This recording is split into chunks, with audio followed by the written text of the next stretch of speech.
KCT 2026 choice entry link ಬಿಟ್ಟಿದ್ದಾರೆ. But wait ಮಾಡಿ, urgent ಮಾಡಕ್ಕೆ ಹೋಗ್ಬೇಡಿ ಎಲ್ಲರೂ. ಮೊದಲು ಏನು ಮಾಡಿ ಯೋಚನೆ ಮಾಡ್ಕೊಳ್ಳಿ ಅಂದರೆ ಚಾಯ್ಸ್ 1 2 3 4 ಅಂತ ಡೀಟೇಲಾಗಿ ಅರ್ಥ ಮಾಡ್ಕೊಳ್ಳಿ. ನಾನು ಆಲ್ರೆಡಿ ವಿಡಿಯೋ ಕೂಡ ಮಾಡಿದ್ದೀನಿ, ನೋಡ್ಕೊಳ್ಳಿ ಬೇಕಾದರೆ.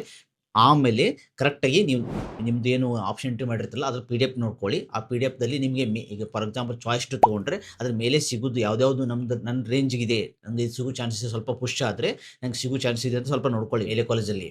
ಓಕೆ, ಇದು ಏನು ಸಿಕ್ಕಿದೆ ಈ ಕಾಲೇಜ್ ಮೇಲೆ ಚಾಯ್ಸ್ 2 ತೊಗೊಂಡ್ರೆ ಅದ್ರ ಮೇಲೆ ಕಾಲೇಜ್ ಬಗ್ಗೆ ಎಲ್ಲ ಕಟ್ ಆಫ್ ಚೆಕ್ ಮಾಡ್ಕೊಳ್ಳಿ. ಓಕೆ, ಸೊ ಅದೆಲ್ಲ ಡಿಸೈಡ್ ಮಾಡ್ಕೊಂಡು ಆಮೇಲೆ ಚಾಯ್ಸ್ 2 ತೊಗೊಳ್ಳಿ. ಚಾಯ್ಸ್ 3 ಅಂದರೆ ಭಾಳ ರಿಸ್ಕಿ, ಬಟ್ ಅದನ್ನ ಬಿಟ್ಟು ರಿಮೈನಿಂಗ್ ಎಲ್ಲ ಕಾಲೇಜ್ ಇರ್ತವೆ. ಬಟ್ ಅದನ್ನು ನೀವು ಆಪ್ಷನ್ ಎಂಟ್ರಿ ಕರೆಕ್ಟಾಗಿ ಮಾಡಿಲ್ಲ ಅಂತ ಅರ್ಥ. ಸೊ ನೀವು ಆಪ್ಷನ್ ಎಂಟ್ರಿ ನೋಡ್ಕೊಳ್ಳಿ ಕರೆಕ್ಟಾಗಿ, ಕೆಳಗಡೆ ಎಷ್ಟು ಕಟ್ ಆಫ್ ಇದೆ, ಆಮೇಲೆ ಇದು ನಂಗೆ ಸಿಗುತ್ತೋ ಇಲ್ಲೋ ಅದೆಲ್ಲ ಕರೆಕ್ಟಾಗಿ ನೋಡಿಕೊಂಡು ಆಮೇಲೆ ಸೆಲೆಕ್ಟ್ ಮಾಡ್ಕೊಳ್ಳಿ.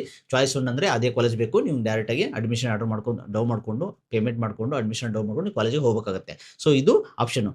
ಬಟ್ ಥಿಂಗ್ ಇದನ್ನು ಡೀಪಾಗಿ ರಿಸರ್ಚ್ ಮಾಡಿ ಮತ್ತೆ ಸೆಕೆಂಡ್ ರೌಂಡಲ್ಲಿ ಚೆನ್ನಾಗಿರೋ ಕಾಲೇಜ್ ಸಿಗೋ ಚಾನ್ಸಸ್ ಇರುತ್ತೆ. ನನ್ನ ಸಜೆಷನ್ ಅಂದರೆ ಚಾಯ್ಸ್ 2 ತೊಗೊಂಡು ಹೋಗೋದು ಉತ್ತಮ. ಸೆಕೆಂಡ್ ರೌಂಡಲ್ಲಿ ಮೇಲೆ ನಿಮ್ಗೆ ಯಾವ್ದು ಬೇಕು ಅದು ಇಟ್ಕೊಂಡು ರಿಮೈನಿಂಗ್ ಕೂಡ ಡಿಲೀಟ್ ಕೂಡ ಮಾಡ್ಕೋಬಹುದು ಸೆಕೆಂಡ್ ರೌಂಡಲ್ಲಿ. ಸೆಕೆಂಡ್ ರೌಂಡ್ ಬಿಟ್ಟ ತಕ್ಷಣ ಇವಾಗ ಏನು ಮಾಡೋಂಗಿಲ್ಲ, ಜಸ್ಟ್ ಚಾಯ್ಸ್ ಸೆಲೆಕ್ಟ್ ಮಾಡ್ಕೊಂಡು ವೇಟ್ ಮಾಡ್ಕೊಂಡು ಸೆಕೆಂಡ್ ರೌಂಡ್ಗೆ. ಸೆಕೆಂಡ್ ರೌಂಡಲ್ಲಿ ನೀವು ರಿಮೈನಿಂಗ್ ಎಲ್ಲ ಮಾಡೋದಿರುತ್ತೆ.